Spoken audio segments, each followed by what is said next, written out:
Assalamualaikum warahmatullahi wabarakatuh. Innal hamdalillah, salatu wassalamu ala Rasulillah sayyidina wa nabiyyina wa habibina Muhammad ibn Abdullah wa ala alihi wa ashabihi wa mawalah. Asyhadu an la ilaha illallah wa asyhadu anna sayyidina Muhammadan abduhu wa rasuluh. Allahumma salli wa sallim wa barik ala sayyidina Muhammad wa ala alihi wa ashabihi ajma'in. Subhanaka la ilma lana illa ma 'allamtana innaka antal alimul hakim. Hasbunallahu wa ni'mal wakeel.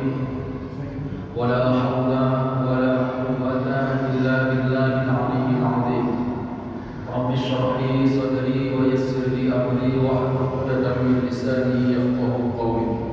Qala al-mu'allifun rahimahullah wa la nafa'a bihim wa bi'ulumihim fid dharain amin ya rabbal alamin. Ma'asyiral muslimin wal muslimat, jamaah yang dirahmati Allah Subhanahu wa taala, yang kami hormati para ulama, masyayikh, asatidz, muallim, syuyukh, masyayikh, para orang tua kami, seluruh jamaah, semoga Allah curahkan rahmat-Nya bagi kita semua. Allah Subhanahu wa taala berfirman, Bismillahirrahmanirrahim. Ya ayyuhalladzina amanu kutiba 'alaikumus shiyam.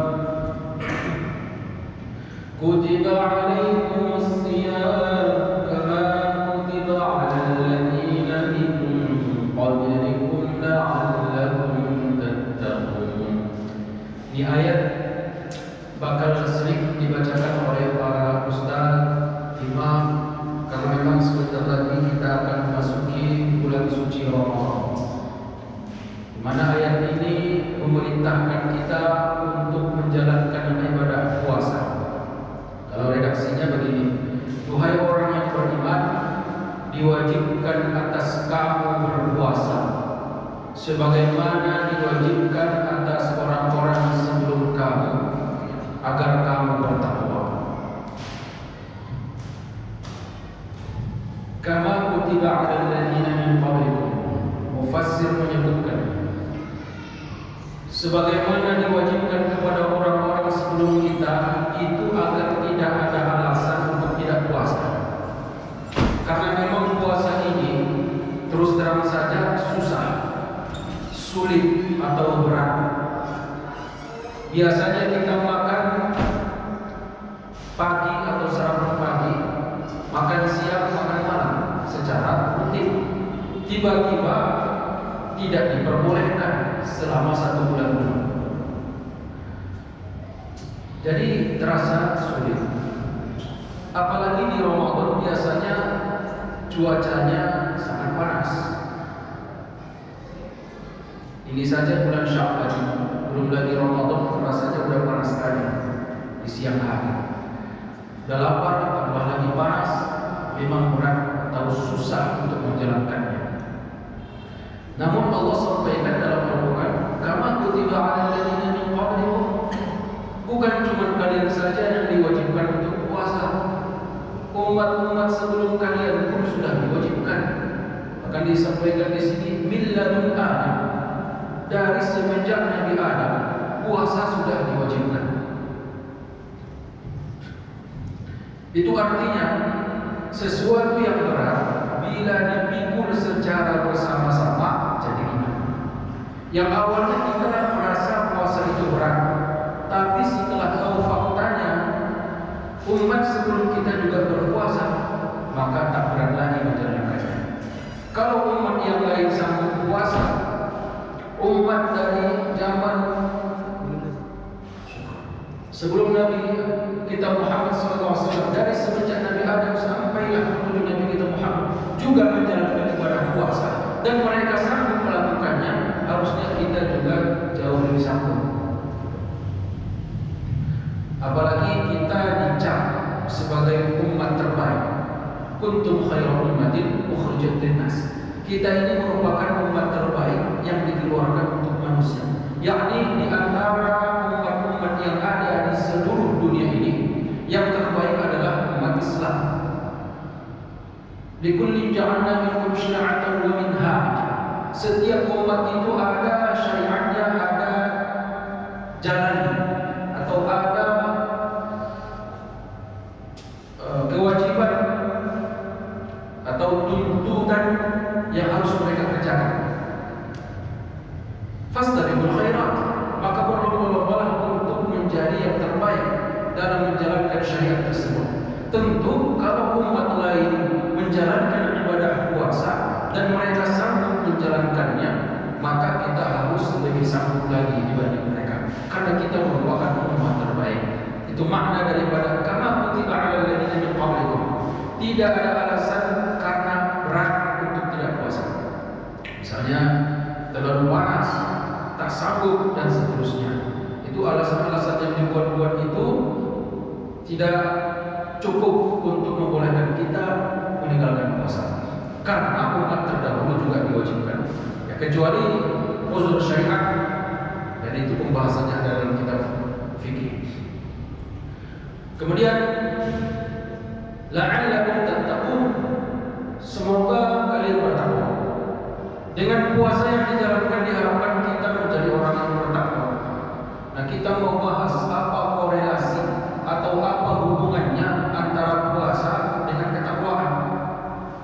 Kenapa dengan berpuasa lalu akhirnya bisa bertakwa? Nah, takwa itu sendiri kan imtitsalu awamirillah wa ijtinabun nawahi. Orang bertakwa adalah orang yang menjalankan apa yang diperintah Allah sekaligus menjauhi yang dilarang. Ada orang yang ibadahnya maksimal, tapi sekaligus juga dia melakukan yang dilarang. Sembari dia sholat, di waktu lain dia mencuri. Dia ibadahnya maksimal, sholatnya bagus, sedekahnya banyak, tapi di waktu lain banyak bohongnya, banyak mencurinya dan dosa-dosa lainnya. Belum dikategorikan bertakwa. Takwa itu adalah mengerjakan apa yang Allah perintah sekaligus menjauhi yang dilarang. Nah, persoalan mengerjakan apa yang Allah perintah barangkali berbeda-beda kemampuan manusia. Setidaknya yang sama adalah melakukan kewajiban. Sholat wajib insyaallah rata-rata kita sama. Artinya sholat subuhnya 2 rakaat, zuhurnya 4 rakaat sampai isya jumlahnya sama. Tapi persoalan sholat sunnah belum tentu kita sama. Ada barangkali di sini yang rajin sholat tahajud. Begitu jam 3 malam, sepertiga malam terakhir dia bangun, dia wudu, dia sholat. Ada yang saat dia sholat, yang lain malam mau. Kemudian ada yang bisa sholat duha 8 rakaat full dia kerjakan. Ada yang sholat qabliyah zuhurnya 4 rakaat, ba'diyah zuhurnya 4 rakaat. Ada yang sama sekali tak ada qabliyah ataupun ba'diyah. Yakni persoalan ibadah sunnah kita mungkin berbeda-beda. Tapi yang wajib mudah-mudahan kita sama, yakni tidak ada yang meninggalkan yang wajib, begitu. Nah, ibadah insyaallah bisa kita kerjakan. Tapi untuk mencapai derajat ketakwaan, tantangan yang paling berat bukan mengerjakan perintahnya, akan tetapi menjauhi larangannya. Sholat insyaallah ringan kita laksanakan. Tak bisa berdiri, bisa kita duduk. Tak bisa duduk, bisa kita berbaring. Artinya untuk sekedar sholat bisa kita kerjakan. Mau berwudu, ada air kita wudu, tak ada air kita tidak wudu. Bahkan sama sekali kalau nggak bisa gerak anggota tubuh, paling tidak hati masih bisa untuk sholat ringan dan insyaallah. Tapi persoalan menjauhi yang dilarang Allah ini yang berat. Persoalan menjauhi yang dilarang Allah ini yang berat. Maksiat itu yang berat.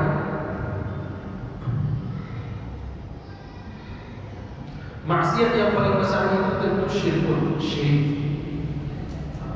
Sudah sejauh mana kita menghindari kesyirikan? Nah, syirik itu sendiri mudah-mudahan ya kalau syirkul akbar kita udah gak percaya. Karena syirkul akbar itu kan mengaku adanya Tuhan selain Allah secara terang-terangan. Sebagaimana jahiliyah dahulu menjadikan patung sebagai Tuhannya, mengakui patung itu punya kemampuan untuk memberikan kesejahteraan kepada kehidupan mereka. Masa itu kan Raja Makkah kalah kabur, nggak menemukan sumur Zam-Zam. Barangkali ada dari musuh politiknya yang menyembunyikan sumur Zam-Zam. Akhirnya tidak ketemu air di sana. Hujan kebetulan jarang turun. Maka dia berangkat ke Yaman, ketemu sama orang Yaman yang sudah sejak lama mempunyai ritual menyembah berhala. Itulah diadopsinya. Dia bawa berhalanya, dia taruhkan di Ka'bah, sampailah akhirnya 360 berhala ada di samping Ka'bah. Bahkan ada yang di dalam Ka'bah. Mereka mengaku patung itu bisa menghasilkan manfaat, bisa memancing turunnya hujan. Bahkan mereka menganggap patung itulah yang kemudian menurunkan hujan. Itu syirkul akbar. Mudah-mudahan sekarang tidak ada lagi yang menyembah berhala, tak ada lagi yang menyembah patung. Masa itu lebih lucu lagi. Tidak ada kayu yang bisa dipahat atau batu yang bisa dipahat untuk jadi patung. Akhirnya mereka ciptakan patung dari roti, karena roti yang mudah untuk diolah disembah pula. Syirkul akbar. Nah sekarang insya Allah tak ada